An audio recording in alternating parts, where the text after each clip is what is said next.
Stir fry tayo ng pork, guys.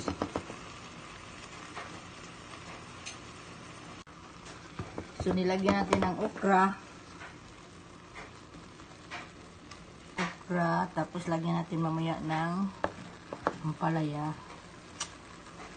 So, ayan guys, hintayin natin maluto ang okra. So, ayan na guys. Luto na ang ating okra guys. Tapos, ilagay na natin, add na natin ang ating sweet pepper.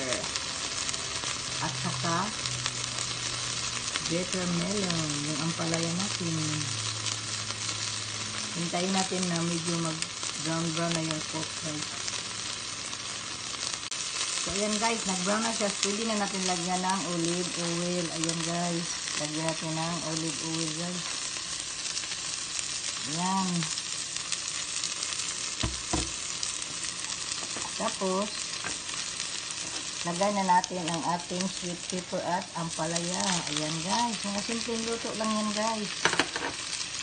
Yan, so yan muna natin na maluto ang ating sweet pepper.